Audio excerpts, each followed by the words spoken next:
Hello friends, welcome to my channel. आज की जो आपकी क्लास है वो है लेखपाल के लिए। यूपी ट्रिपल एससी लेखपाल। ये आपकी टो सीरीज है जिसमें आपके 10 प्रैक्टिस सेट हैं, जिसमें से आपके 7 प्रैक्टिस सेट कंप्लीट हो गए। आज जो आपका प्रैक्टिस सेट है वो है 8वें नंबर का। तो सबसे पहले आप हमारे चैनल को सब्सक्राइब कर लीजिए।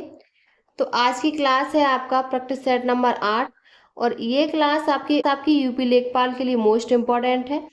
और यूपी लेखपाल से संबंधित और भी क्लासें हमारे चैनल पर उपलब्ध हैं। आप चैनल को सब्सक्राइब करके वहां से देख सकते हैं। तो चलिए शुरू करते हैं आज की अपनी क्लास टो सीरीज। ये है आपका प्रैक्टिस सेट नंबर 8। इसमें पहला क्वेश्चन है, जैन धर्म में 3 रत्न यानी कि त्रिरत्न दिए जाते हैं और उन्हें निर्वाण का मार्ग कहा जाता है, ये क्या है? तो ये है सही विश्वास, सही ज्ञान और सही आचरण। जैन धर्म में 3 रत्न हैं। सही विश्वास यानी कि सम्यक दर्शन, सही ज्ञान यानी कि सम्यक ज्ञान और सही आचरण सम्यक चरित्र। तो जैन धर्म में सत्य या यथार्थ में विश्वास को सम्यक दर्शन, वास्तविक ज्ञान को सम्यक ज्ञान तथा सुख दुख में समभाव को ही सम्यक चरित्र कहा गया है। और जैन धर्म में केवल की प्राप्ति जीव का अंतिम लक्ष्य है। तो आपका डी ऑप्शन करेक्ट है। नेक्स्ट क्वेश्चन है, निम्नलिखित में से कौन से महत्वपूर्ण व्यक्ति ने सभी तीनों गोलमेज सम्मेलनों में भाग लिया था? मदन मोहन मालवीय, एनी बेसेंट, महात्मा गांधी और डॉक्टर बी आर अम्बेडकर। तो बी आर अम्बेडकर ने तीनों गोलमेज सम्मेलनों में भाग लिया था। डी ऑप्शन सही है। अक्टूबर 1929 में लॉर्ड इरविन ने रैमजे मैकडोनाल्ड की नवगठित श्रमिक सरकार से मंत्रणा करने के पश्चात यह घोषणा की कि भारत की उन्नति का अंतिम चरण डोमिनियन स्टेटस प्राप्त करना है। इसके अतिरिक्त उन्होंने यह भी घोषणा की, अंग्रेजी सरकार ने यह निश्चय किया है कि साइमन आयोग की रिपोर्ट पर विचार विमर्श के लिए लंदन में गोलमेज कॉन्फ्रेंस का आयोजन किया जाएगा। इसी परिप्रेक्ष्य में लंदन में 3 गोलमेज सम्मेलन आयोजित किए गए। प्रथम 12 नवंबर 1930, दूसरा प्रथम 12 नवंबर 1930 से 19 जनवरी 1931 और दूसरा 7 सितंबर 1931 से 1 दिसंबर 1931 और तीसरा था 17 नवंबर से 24 दिसंबर 1932 तक। और तीनों में डॉक्टर भीमराव अंबेडकर ने भाग लिया। नेक्स्ट क्वेश्चन है आपका, प्रसिद्ध चित्रकारी मीर सैयद अली चित्रकारी हेतु किस मुगल शासक के सहयोगी थे? ऑप्शन है बाबर, जहांगीर, अकबर और हुमायूं। तो राइट ऑप्शन है हुमायूं के थे। डी ऑप्शन करेक्ट है। अगला क्वेश्चन है, भारतीय राष्ट्रीय कांग्रेस द्वारा किस अधिवेशन में ऐतिहासिक पूर्ण स्वराज का प्रस्ताव पारित किया गया? लखनऊ, कराची, लाहौर और मुंबई। तो ये लाहौर अधिवेशन दिसंबर 1929 में पंडित जवाहरलाल नेहरू की अध्यक्षता में कांग्रेस का ऐतिहासिक अधिवेशन हुआ, जिसमें पूर्ण स्वराज का प्रस्ताव पारित किया गया। तो सी ऑप्शन करेक्ट है। अगला क्वेश्चन है, निम्नलिखित में से कौन सा दूसरा प्रांत था जिसने सायक संधि को स्वीकार किया था? अवध, मैसूर, पूना और तंजौर। तो राइट ऑप्शन है वो मैसूर था। बी ऑप्शन आपका करेक्ट है। भारतीय रियासतों को अंग्रेजी राजनीतिक परिधि में लाने के लिए लॉर्ड वेलेस्ली ने सायक संधि प्रणाली का प्रयोग किया। लॉर्ड वेलेस्ली की सायक संधि को स्वीकार करने वाला पहला प्रांत हैदराबाद व दूसरा मैसूर था। इसके अतिरिक्त तंजौर, अवध, पेशवा और बरार के भोसले, सिंधिया और जोधपुर, जयपुर, मच्छेरी, बूंदी तथा भरतपुर रियासतों ने सायक संधि को स्वीकारा था। अगला पॉइंट है आपका, भारतीय संविधान का कौन सा अनुच्छेद यह कहता है कि प्रधानमंत्री की नियुक्ति राष्ट्रपति द्वारा की जाएगी? तो ये अनुच्छेद 75 का क्लॉज 1 कहता है कि भारत के प्रधानमंत्री की नियुक्ति राष्ट्रपति द्वारा की जाएगी। सी ऑप्शन करेक्ट है। नेक्स्ट क्वेश्चन है, एक ग्राम पंचायत में महिलाओं के लिए कितने प्रतिशत पद आरक्षित होने चाहिए? 10%, 20%, 33 और 50%। तो राइट ऑप्शन है सी, 33%। संविधान के अनुच्छेद 243 घ के अनुसार ग्राम पंचायत स्तर पर महिलाओं के लिए कम से कम 33% पद आरक्षित होने चाहिए। सी ऑप्शन करेक्ट है। अगला क्वेश्चन है, भारत के संविधान में निम्न में से किसके विरुद्ध अभियोग चलाने का प्रावधान नहीं है? राष्ट्रपति, राज्य के राज्यपाल, भारत के मुख्य न्यायाधीश, भारत के उपराष्ट्रपति। राइट ऑप्शन है राज्य के राज्यपाल। भारत के संविधान में राज्य के राज्यपाल के विरुद्ध महाभियोग चलाने का प्रावधान नहीं है। भारतीय संविधान के अनुच्छेद 61 में राष्ट्रपति पर और अनुच्छेद 67 ख में उपराष्ट्रपति पर, अनुच्छेद 124 का क्लॉज 4 में उच्चतम न्यायालय के न्यायाधीश के विरुद्ध अभियोग चलाने का प्रावधान है। नेक्स्ट क्वेश्चन है, भारत के संविधान की प्रस्तावना में निम्नलिखित में से किस प्रकार की स्वतंत्रता का उल्लेख नहीं है? तो आर्थिक स्वतंत्रता का उल्लेख नहीं है, विश्वास की स्वतंत्रता, विचार की और धर्म और उपासना की स्वतंत्रता का उल्लेख है। सी ऑप्शन आपका करेक्ट है। अगला क्वेश्चन है, भारत के राष्ट्रपति अपना कार्यकाल पूरा होने के पहले अपना त्यागपत्र किसको सौंपते हैं? तो भारत के राष्ट्रपति अपना कार्यकाल पूरा होने से पहले अपना जो त्यागपत्र है वो उपराष्ट्रपति को सौंपते हैं, अनुच्छेद 56 क्लॉज 1 क के तहत। तो बी ऑप्शन करेक्ट है। अगला क्वेश्चन है, महाद्वीप जिसे the land of golden fleece के नाम से जाना जाता है कौन सा है? Europe, Asia, Africa, Australia. तो ऑस्ट्रेलिया को जाना जाता है और ऐसा इसके वैश्विक स्तर पर सर्वाधिक ऊन उत्पादन के कारण है। डी ऑप्शन करेक्ट है। नेक्स्ट क्वेश्चन है, हिमाचल प्रदेश आम की कौन सी किस्म की पैदावार के लिए प्रसिद्ध है? मुलगोबा, बादामी, चौसा और केसर। तो चौसा आम की किस्म के लिए प्रसिद्ध है। सी ऑप्शन करेक्ट है। उष्णकटिबंधीय भारत फलों में के उत्पादन के लिए स्वर्ग है। भारत के विभिन्न राज्यों में आम की 50 से अधिक किस्मों की खेती की जाती है। हिमाचल प्रदेश में चौसा आम के उत्पादन के लिए प्रसिद्ध है और केसर आम की किस्म गुजरात में पाई जाती है। मुलगोबा या मलगोबा आम की प्रजाति तमिलनाडु, दक्षिण भारत के अन्य भागों में उगाई जाती है और बादामी है वो कर्नाटक में। नेक्स्ट क्वेश्चन है आपका, बिनसर का जंगल भारत के किस प्रदेश या केंद्र शासित क्षेत्र में अवस्थित है? तो बिनसर का जो जंगल है वो आपका उत्तराखंड में स्थित है। डी ऑप्शन करेक्ट है। बिनसर वाइल्ड लाइफ सेंचुरी अल्मोड़ा में लगभग 22 किलोमीटर दूर कुमायूं हिल्स में स्थित है। नेक्स्ट क्वेश्चन है, पश्चिमी घाट क्या है? पर्वत, पठारों का ढलान और पहाड़ियाँ। तो पश्चिमी घाट पठारों का ढलान है और पश्चिमी घाट या सह्याद्री पर्वत श्रेणी का विस्तार पश्चिमी सागर से तापी मुहानी तट के समांतर उत्तर से दक्षिण यानी कि गुजरात से तमिलनाडु तक कुमारी अंतरीप लगभग 1500 किलोमीटर क्षेत्र में पाया जाता है। तो ये पठारों का ढलान है। अगला क्वेश्चन है, सूची 1 को सूची 2 से सुमेलित कीजिए, नीचे दिए गए विकल्पों को सही उत्तर चुनिए। तो आपका सबसे पहले है पुलकट झील। पुलकट झील कहाँ है? तो पुलकट झील आएगी आपकी तमिलनाडु में।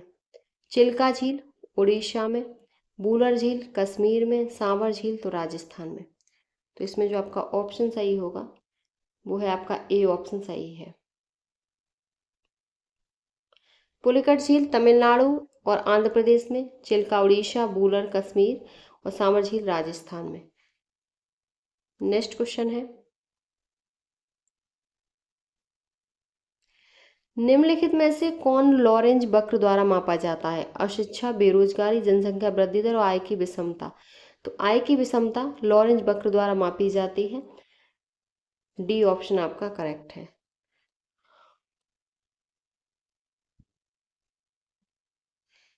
नेक्स्ट क्वेश्चन है, कृषि मूल्य आयोग की स्थापना की गई थी 1955, 65 और 70 और 1973 में। तो कृषि मूल्य आयोग की स्थापना 1965 में की गई थी और वर्ष 1985 में कृषि मूल्य आयोग का नाम बदलकर कृषि लागत और मूल्य आयोग कर दिया गया। इसका मुख्यालय नई दिल्ली में स्थित है। तो आपका बी ऑप्शन करेक्ट है। नेक्स्ट क्वेश्चन है, निम्नलिखित में से कौन सही सुमेलित नहीं है? प्राथमिक ऊर्जा, ज्वारीय शक्ति, वाणिज्यिक ऊर्जा, तेल और गैस, गैर वाणिज्यिक ऊर्जा, जानवरों का गोबर, गैर पारंपरिक ऊर्जा, सौर ऊर्जा। तो राइट ऑप्शन है प्राथमिक ऊर्जा, ज्वारीय शक्ति, ये सही सुमेलित नहीं है। प्राथमिक ऊर्जा किसी भी मानव निर्मित रूपांतरण या परिवर्तन से पहले प्राकृतिक संसाधनों में सन्निहित ऊर्जा है। प्राथमिक ऊर्जा संसाधनों के उदाहरणों में कोयला, कच्चा तेल, धूप, हवा बहती है, नदियां और वनस्पति और यूरेनियम शामिल है। तो आपका ए ऑप्शन सही नहीं है। अगला क्वेश्चन है, भारत सरकार ने किसको FERA फेरा को प्रतिस्थापित किया है? तो वो फेमा को प्रतिस्थापित किया है। फेमा यानी विदेशी विनिमय प्रबंधन अधिनियम। फेमा विदेशी विनिमय विनियमन अधिनियम, ये फेरा था। इसके स्थान पर 1 जून 2000 से प्रतिस्थापित हुआ। इसका उद्देश्य है व्यापार और भुगतानों को सुविधाजनक बनाना तथा देश में विदेशी मुद्रा बाजार में सुव्यवस्थित विकास को बढ़ावा देना। बी ऑप्शन करेक्ट है। अगला क्वेश्चन है, निम्न में से कौन सी एक 2001 से 11 के दशक में भारत की जनसंख्या की 10 की वृद्धि दर रही है? तो वो 17.70% है। बी ऑप्शन करेक्ट है। अगला क्वेश्चन है, एक कीट की रक्त शर्करा है, ग्लूकोज, मैनिटोल, ट्रेहालोज और मैनोज। तो ये सी ट्रेहालोज होती है एक कीट की रक्त शर्करा। ट्रेहालोज एक डाइसैकेराइड शर्करा है जो मुख्यतः कीट, शैवालों, खमीर, कवक व पौधों में पाई जाती है। नेक्स्ट क्वेश्चन है, ऑप्टिकल फाइबर के काम करने के पीछे निम्नलिखित में से कौन सा वैज्ञानिक सिद्धांत उपयुक्त है? तो वो आपका प्रकाश का कुल आंतरिक परावर्तन, इसके पीछे ये सिद्धांत है। ऑप्टिकल फाइबर के काम करने के पीछे प्रकाश का कुल आंतरिक परावर्तन। सी ऑप्शन करेक्ट है। नेक्स्ट क्वेश्चन है, अति निस्यंदन और पुनः अवशोषण प्रक्रिया किस दौरान होती है? बाह्यका बाह्यकाओं में रक्त संचार के दौरान, रक्त के माध्यम से गैसों के परिवहन के दौरान, मलत्याग और मूत्र निर्माण के दौरान और श्वसन के दौरान गैसों के आदान प्रदान के समय। तो इसमें जो है वो आपकी मलत्याग और मूत्र निर्माण के दौरान होती है। सी ऑप्शन करेक्ट है। नेक्स्ट क्वेश्चन है, दीमक को नष्ट करने के लिए सर्वाधिक उपयुक्त रसायन है? Endosulfan, chlorpyrifos, Rogor, मोनोक्रोटोफस।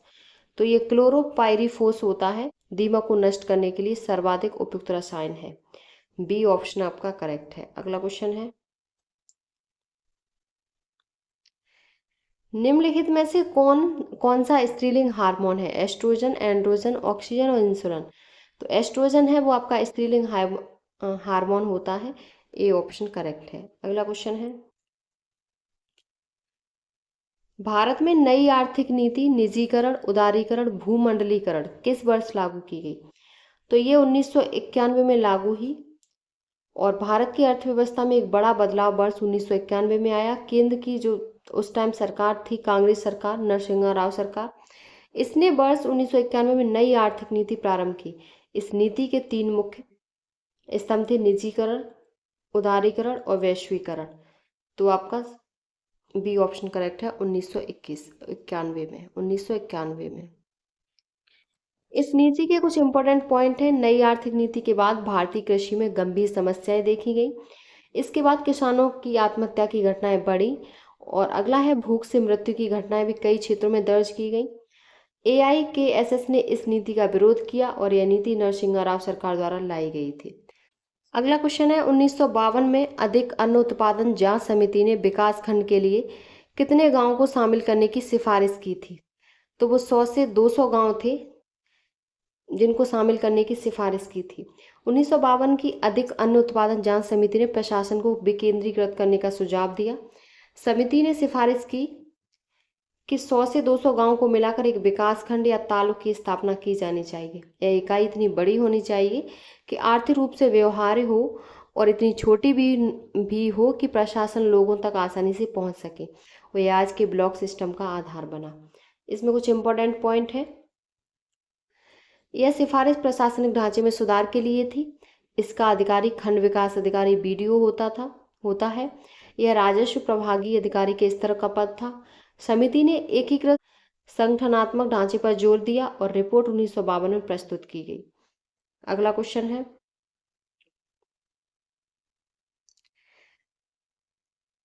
विश्व में हरित क्रांति का जनक किसे माना जाता है? ऑप्शन है MS Swaminathan, Verghese Kurien, Norman Borlaug और है आपका अगला है C सुब्रमण्यम। तो आपका C ऑप्शन करेक्ट है। विश्व में हरित क्रांति का जनक नॉर्मन बोरलॉग को माना जाता है और इंडिया में आपका भारत में MS स्वामीनाथन को माना जाता है। C ऑप्शन करेक्ट है। अगला क्वेश्चन है, इसके कुछ इंपॉर्टेंट पॉइंट हैं। नॉर्मन बोरलॉग ने HYV यानी कि हाई यील्डिंग वेराइटीज बीजों की खोज की। और भारत में हरित क्रांति का जनक MS स्वामीनाथन को माना जाता है। स्वामीनाथन ने बोरलॉग की मैक्सिको पद्धति को भारत में अपनाने पर बल दिया और इन बीजों से उचित संरक्षण मिलने पर बहुत अधिक उत्पादन प्राप्त होता था। इसे प्रायोगिक तौर पर 1960-61 में अपनाया गया था। नेक्स्ट है क्वेश्चन, विकसित कृषि संकल्प अभियान उत्तर प्रदेश में कितने दिनों तक संचालित किया गया? तो ये 15 दिनों तक संचालित किया गया और ये 29 मई 2025 को विकसित कृषि संकल्प अभियान का शुभारंभ हुआ और ये 15 दिनों तक संचालित किया गया। सी ऑप्शन करेक्ट है। नेक्स्ट क्वेश्चन है, प्रधानमंत्री ग्राम सड़क योजना के चौथे चरण के लिए कुल कितनी परिव्यय निर्धारित किया गया? तो ये 70,125 करोड़ रुपए निर्धारित किए गए। सी ऑप्शन करेक्ट है। 11 सितंबर 2024 को प्रधानमंत्री ग्राम सड़क योजना के चौथे चरण को मंजूरी दे दी। इस चरण का उद्देश्य 25,000 संपर्क रहित बस्तियों को 12 सड़कों से जोड़ना है। इस महत्वाकांक्षी परियोजना के लिए कुल 70,125 करोड़ रुपए का बजट या परिव्यय निर्धारित किया गया। सी ऑप्शन करेक्ट है। इसके कुछ इंपॉर्टेंट पॉइंट हैं।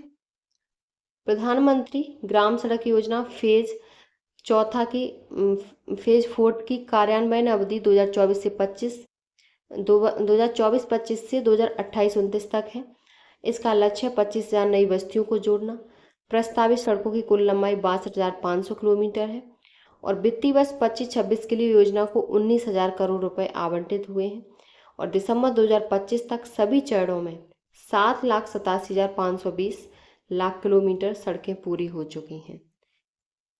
नेक्स्ट क्वेश्चन है,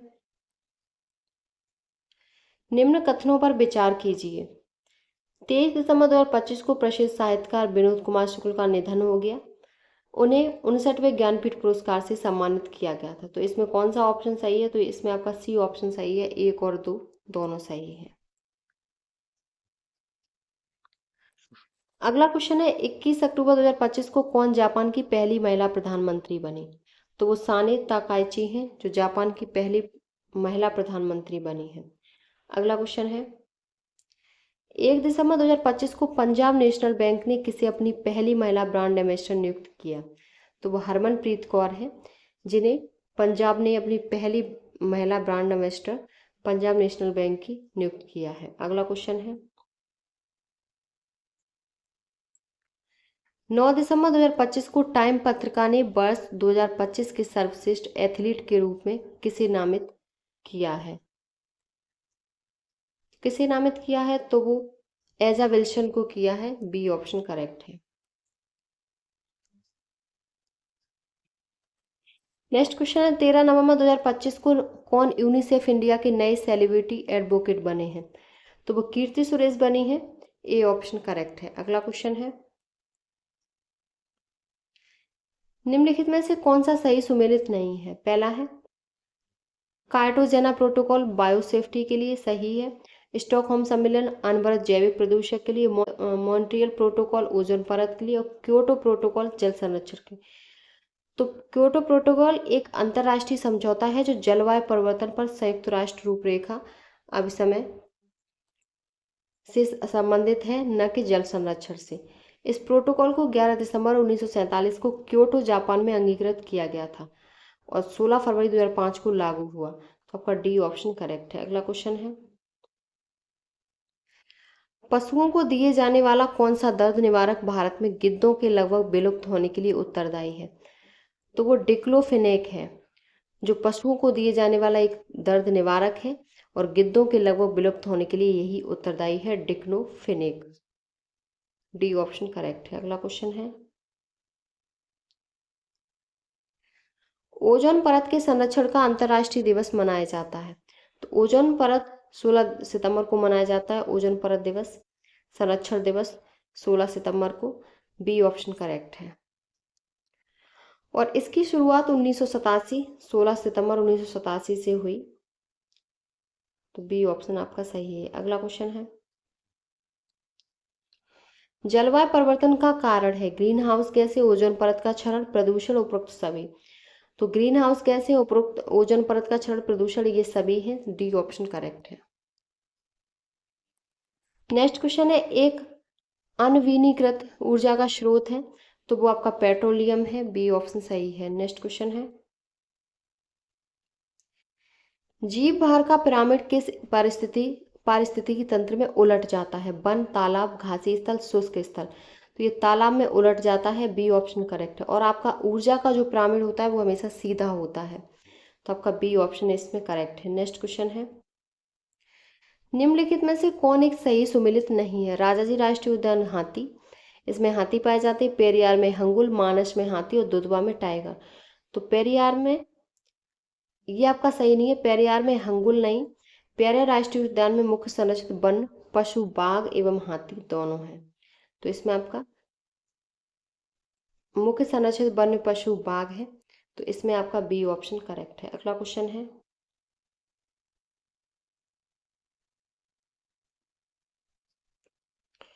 निम्न में से कौन पर्यावरण संतुलन के संरक्षण से संबंधित है? वन नीति, पर्यावरण अधिनियम 1986, औद्योगिक नीति और शिक्षा नीति। तो पर्यावरण संतुलन के संरक्षण से जो संबंधित है तो वो चारों ही संबंधित हैं, तो आपका डी ऑप्शन करेक्ट है, चारों।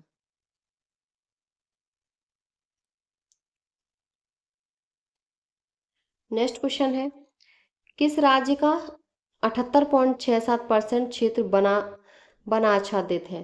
तो वो आपका अरुणाचल प्रदेश का है, जो इतने प्रतिशत क्षेत्र ही वन आच्छादित है। भारत वन स्थिति रिपोर्ट 2023 के अनुसार लक्षद्वीप, मिजोरम तथा अंडमान निकोबार द्वीप समूह का 80% से अधिक वन क्षेत्र आच्छादित है। ये ऑप्शन करेक्ट है।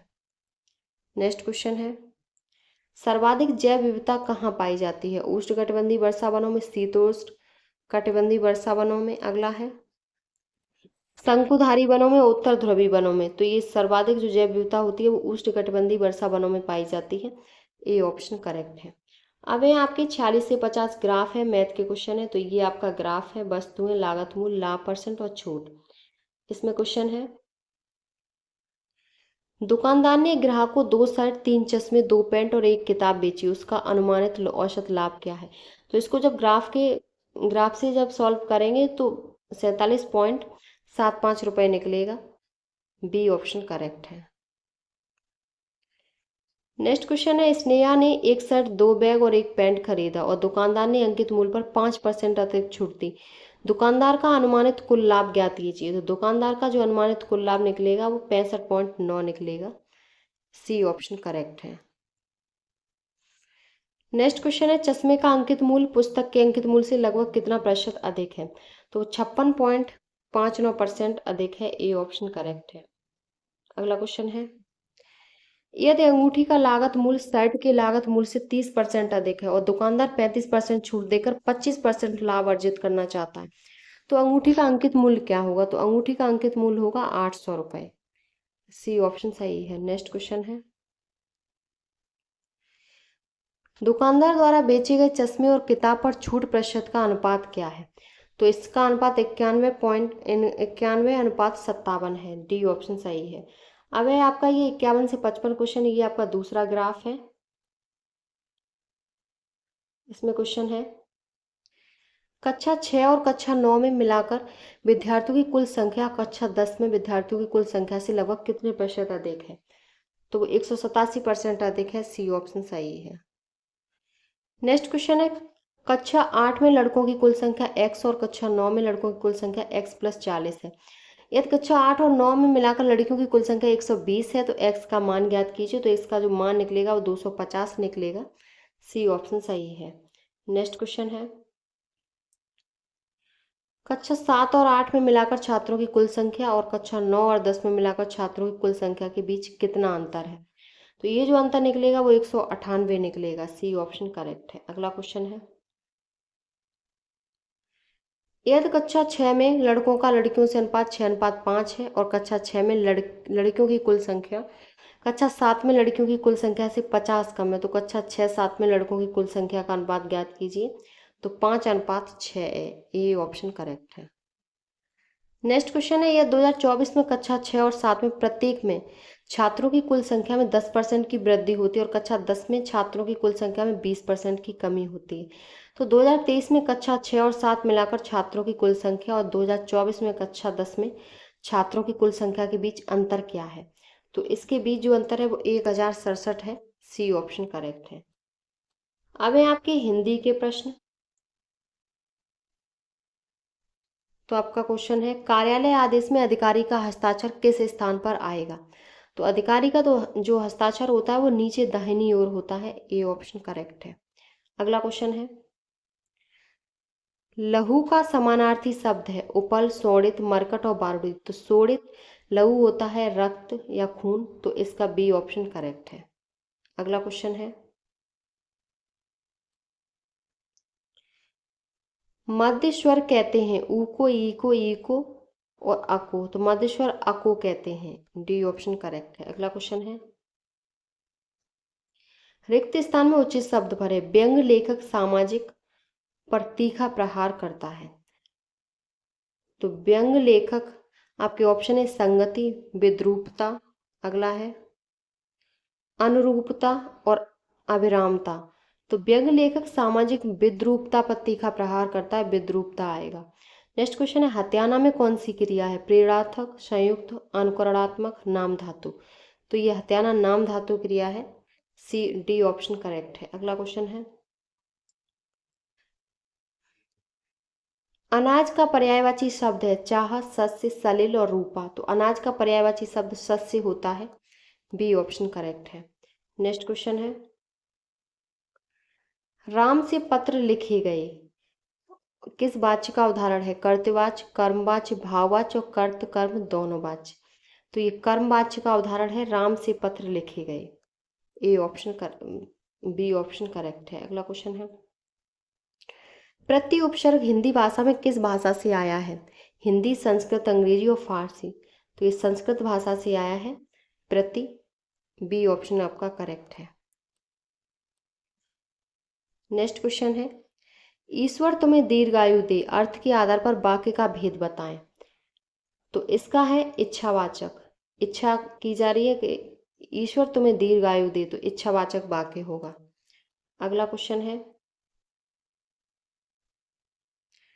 मानव मात्र को गीता के महात्म्य से परिचित होना अनिवार्य है। रेखांकित शब्द को शुद्ध करें।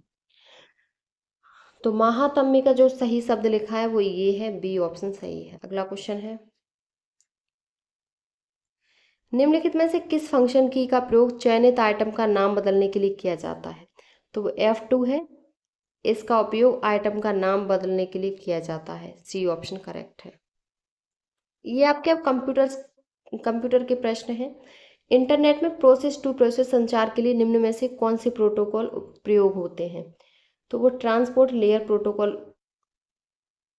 TLP, ट्रांसपोर्ट लेयर प्रोटोकॉल उपयोग होते हैं। डी ऑप्शन करेक्ट है। अगला क्वेश्चन है,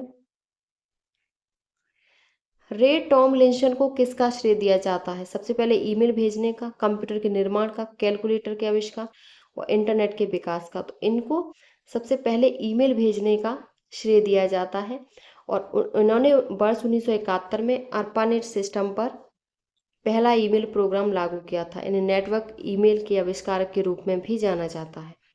ए ऑप्शन करेक्ट है। अगला क्वेश्चन है, निम्नलिखित में से किस क्लाउड आधारित संरचना में अनेक उपयोगकर्ताओं वाले किसी एकल संगठन द्वारा अनन्य उपयोग करने का प्रावधान है, या किसी संगठन तीसरे पक्ष या दोनों के संयोजन द्वारा स्वामित्व में रखा, प्रबंधित और संचालित किया जा सकता है? आपके ऑप्शन है निजी क्लाउड, सामुदायिक क्लाउड, सार्वजनिक क्लाउड और संकर क्लाउड। तो इसमें जो राइट ऑप्शन है वो है सामुदायिक क्लाउड। बी ऑप्शन करेक्ट है। अगला क्वेश्चन है, कौन सी कोटि बेसिक इनपुट आउटपुट डिवाइस को सर्वोत्तम परिभाषित करती है? हार्डवेयर, मालवेयर, फर्मवेयर और यूटिलिटी। तो वो आपकी फर्मवेयर है। सी ऑप्शन करेक्ट है। नेक्स्ट क्वेश्चन है, किसको काम करते रहने के लिए लगातार विद्युत आपूर्ति की आवश्यकता पड़ती है? लगातार विद्युत आपूर्ति बनी रहने के कारण इसके अंदर भंडारित किए जाने वाले डेटा को याद रखने के लिए रिफ्रेश नहीं करना पड़ता। हालांकि यह एक अस्थिर मेमोरी होती है, जिसका अर्थ है कि एक बार विद्युत आपूर्ति बाधित होने पर इसमें भंडारित सारा डेटा लुप्त हो जाता है। तो ये आपकी SRAM है, static random access memory. B option correct है। अगला क्वेश्चन है, निम्न में से कौन सा वेब ब्राउज़र नहीं है? Google, Firefox, Mozilla, Microsoft Edge, Netscape, navigator. तो गूगल आपका वेब ब्राउज़र नहीं है, ये आपका वेब ब्राउज़र नहीं है। ए ऑप्शन करेक्ट है। अगला क्वेश्चन है, किसे आधुनिक कंप्यूटर का जनक कहा जाता है? बिल गेट्स, सुंदर Pichai, Charles Babbage, Steve jobs. Charles Babbage को कहा जाता है। सी ऑप्शन करेक्ट है। अगला क्वेश्चन है, कंप्यूटर प्रणाली में निम्न में से क्या इनपुट डिवाइस का उदाहरण नहीं है?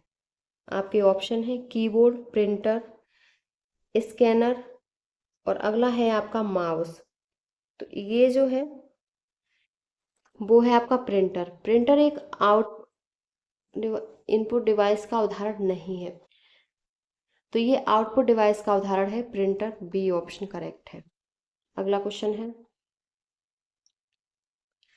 परिधि उपकरण कार्यक्षमता जोड़ने के लिए कंप्यूटर सिस्टम से कनेक्ट होते हैं। निम्नलिखित में से कौन सा परिधि उपकरण नहीं है? माउस, स्कैनर, मुद्रक और मदरबोर्ड। तो आपका मदरबोर्ड है। डी ऑप्शन करेक्ट है। अगला क्वेश्चन है, बैंकों में चेक को संसाधित करने के लिए बैंक निम्नलिखित में से कौन सी निर्दिष्ट तकनीकी का प्रयोग करती है? तो वो MICR का प्रयोग करती है। Magnetic ink character recognition. B option correct है। अगला क्वेश्चन है,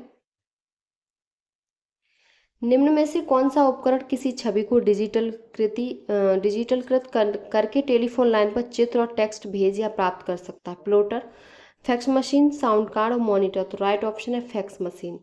बी ऑप्शन करेक्ट है। नेक्स्ट क्वेश्चन है, माउस, डिस्प्ले, साउंड, नेटवर्क और कीबोर्ड की सेटिंग्स को माइक्रोसॉफ्ट विंडोज के किस सेक्शन में बदला जा सकता है? Browser, control panel, office tools, accessories. तो राइट ऑप्शन है control panel. Control panel mouse, display, sound, network और कीबोर्ड की सेटिंग को माइक्रोसॉफ्ट विंडोज के सेक्शन में बदला जा सकता है, कंट्रोल पैनल। तो आपका बी ऑप्शन करेक्ट है। अगला क्वेश्चन है, टीसीपी का पूर्ण रूप। टीसीपी का पूर्ण रूप होता है ट्रांसमिशन कंट्रोल प्रोटोकॉल और इसका कार्य है एक पूरे डाटा को छोटे छोटे डाटा पैकेट के रूप में विभाजित करके इंटरनेट पर भेजना। अगला क्वेश्चन है, कंप्यूटर की दूसरी पीढ़ी यानी कि सेकंड जनरेशन किस दौरान देखी गई? तो वो 1956 से 63 के बीच देखी गई। सी ऑप्शन आपका करेक्ट है। और इस पीढ़ी में निर्वात ट्यूब की जगह ट्रांजिस्टर का प्रयोग किया गया था।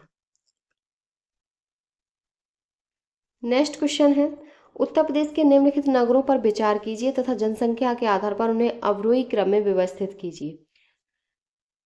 तो अवरोही क्रम में जब व्यवस्थित करेंगे तो सबसे पहले आएगा आपका कानपुर, उसके बाद है लखनऊ, उसके बाद है गाजियाबाद और फिर है आगरा।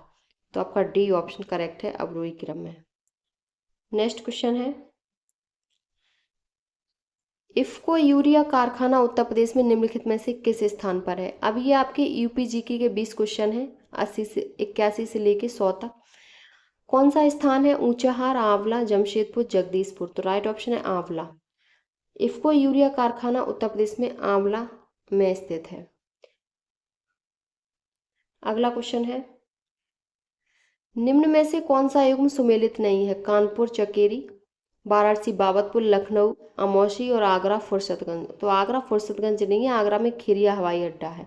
फुर्सतगंज अमेठी में है। तो डी ऑप्शन करेक्ट है। अगला क्वेश्चन है, उत्तर प्रदेश का सबसे पूर्वी शहर निम्नलिखित में से कौन सा है? बलिया, आजमगढ़, बाराबंकी, बस्ती। उत्तर प्रदेश का सबसे पूर्वी शहर बलिया है और इसकी सीमा बिहार राज्य से लगती है। तो आपका ए ऑप्शन करेक्ट है। नेक्स्ट क्वेश्चन है, उत्तर प्रदेश राज्य का चर्म विकास व विपणन निगम लिमिटेड कहाँ स्थित है? तो ये आपका आगरा में स्थित है और इसकी स्थापना 1974 में हुई थी। अगला क्वेश्चन है, उत्तर प्रदेश के निम्न जनपदों को उनमें पाए जाने वाले खनिजों से सुमेलित कीजिए तथा सही उत्तर का चयन कीजिए। एक तरफ है जनपद और दूसरी तरफ है खनिज। तो आपका सोनभद्र में तो चूना पत्थर, ललितपुर तांबा और इलाहाबाद में सिलिका बालू। तो 2, 3 और 1। तो 2, 3, 1 किसमें है? तो वो आपका सी ऑप्शन सही है, 2, 3, 1। नेक्स्ट क्वेश्चन है, गंगा नदी उत्तर प्रदेश के किस जनपद से प्रवेश करती है? तो वो बिजनौर से करती है, ए ऑप्शन करेक्ट है। और उत्तर प्रदेश के पूर्वी जिले बलिया से इसका निकास होता है। बिजनौर से प्रवेश करती है और निकास इसका बलिया जिले से होता है। अगला क्वेश्चन है, सूची 1 को सूची 2 से सुमेलित कीजिए। नीचे दिए गए कूट को सही प्रयोग करते हुए सही उत्तर चुनिए। एक तरफ है उत्तर प्रदेश में ऐतिहासिक इमारत और दूसरी तरफ है स्थान। तो कौन सा कहाँ है? तो आपका इसमें है जो ये आपके सही सुमेलित है। 84 गुम्बद जालौन में, जामा मस्जिद मुरादाबाद, बौद्ध स्तूप कुशीनगर और कामतगिरी पर्वत आपका चित्रकूट पे है। अगला क्वेश्चन है, उत्तर प्रदेश का कौन सा जिला अवनलिका अपरदन से सर्वाधिक प्रभावित है? इटावा, गोरखपुर, फर्रुखाबाद, मेरठ। तो ये इटावा जिला है और ये यमुना और चंबल नदियों के मध्य स्थित है। यहाँ चंबल नदी काफी घुमावदार रूप में बहती है एवं खंडों का निर्माण करती है, जिससे यहाँ बीहड़ों का निर्माण होता है, जो अवनालिका अपरदन के लिए मुख्य रूप से उत्तरदायी होते हैं। नेक्स्ट क्वेश्चन है, सूची 1 को सूची 2 से सुमेलित कीजिए। एक तरफ है जनपद और दूसरी तरफ है उनके मुख्यालय। तो आपका इसमें जो सही होगा, तो इसमें जो मुख्यालय है अम्बेडकर नगर का अकबरपुर, कानपुर देहात का अकबरपुर माटी, जालौन का औरई और सिद्धार्थनगर का नौगढ़ है। अगला क्वेश्चन है, उत्तर प्रदेश का गुरु पूर्णिमा व समर्पित है। उत्तर प्रदेश का गुरु पूर्णिमा पर्व किसको समर्पित है? कौन से ऋषि को? तो ये व्यास ऋषि को समर्पित है, ए ऑप्शन करेक्ट है। अगला क्वेश्चन है, उत्तर प्रदेश में उगाई गई निम्नलिखित फसलों में से किसकी अवधि न्यूनतम है, सबसे कम है? चना, मसूर, अरहर और मूंग। तो मूंग की अवधि सबसे कम है, डी ऑप्शन सही है। अगला क्वेश्चन है, 2001 की जनगणना के अनुसार उत्तर प्रदेश में अधिकतम घनी आबादी एवं न्यूनतम घनी आबादी वाले जिले क्रमशः हैं। तो सबसे ज़्यादा जो घनी है वो आपकी वाराणसी और सबसे कम ललितपुर, डी ऑप्शन करेक्ट है। अगला क्वेश्चन है, doctor Ambedkar institute of technology for handicapped अवस्थित है। आगरा, इलाहाबाद, कानपुर, लखनऊ। तो ये कानपुर में स्थित है और इसकी स्थापना 1997 में की गई थी। नेक्स्ट क्वेश्चन है, निम्न में से कौन सुमेलित नहीं है? 3 सुमेलित है, 1 नहीं है। आला बुंदेलखंड सही है, बिरहा पूर्वांचल, चैती आपका अवध एवं भोजपुरी क्षेत्र और कजरी आपका रोहिलखंड नहीं है। कजरी आपका रोहिलखंड नहीं, पूर्वांचल से संबंधित है, जैसे मिर्जापुर और बनारस से। तो डी ऑप्शन आपका इसमें सही है। नेक्स्ट क्वेश्चन है, उत्तर प्रदेश में आलू निर्यात जोन कहाँ स्थित है? तो आलू निर्यात जोन है वो आगरा में स्थित है, ए ऑप्शन करेक्ट है। अगला क्वेश्चन है, उत्तर प्रदेश में किसान वही योजना का प्रारंभ किया गया है। तो 2002, 1992, 1982, 1972। तो जो 1992 में किया गया है किसान वही योजना का प्रारंभ, बी ऑप्शन करेक्ट है। अगला क्वेश्चन है, कन्नौज फॉरेंसिक विज्ञान प्रयोगशाला को कौन सा गुणवत्ता प्रमाणन प्राप्त हुआ? तो वो आपका सी ऑप्शन सही है। नेक्स्ट क्वेश्चन है, हाल ही में नासा ने नोएडा के किस छात्र को क्षुद्रग्रह खोज के लिए मान्यता दी है? आर्यन शर्मा, दक्ष मलिक, आदित्य वर्मा, शुभम गुप्ता। तो वो दक्ष मलिक को दी है, ए ऑप्शन करेक्ट है। अगला क्वेश्चन है और इस प्रैक्टिस सेट का आपका लास्ट क्वेश्चन है, विश्व आर्द्रभूमि दिवस 2025 का आयोजन कहाँ किया गया? तो वो आपका पार्वती अर्गा रामसर साइट गोंडा उत्तर प्रदेश में किया गया। और विश्व आर्द्रभूमि 2025 का आयोजन गोंडा में हुआ और यह कार्यक्रम पार्वती अर्गा रामसर साइट पर हुआ। इससे उत्तर प्रदेश में आर्द्रभूमि संरक्षण को राष्ट्रीय पहचान मिली। और विश्व आर्द्रभूमि दिवस हर वर्ष 2 फरवरी को मनाया जाता है। तो आपका बी ऑप्शन करेक्ट है। ये आपके आज का प्रैक्टिस सेट कंप्लीट हो गया, प्रैक्टिस सेट नंबर 8 टो सीरीज का। ये क्लास आपकी यूपी लेखपाल के लिए मोस्ट इम्पॉर्टेंट है और यूपी लेखपाल से संबंधित हमारे चैनल पर वीडियो उपलब्ध हैं। आप चैनल को सब्सक्राइब करके वहां देख सकते हैं। अगर आपको हमारी वीडियो पसंद आई हो तो प्लीज़ चैनल को like, subscribe, share and comment करें।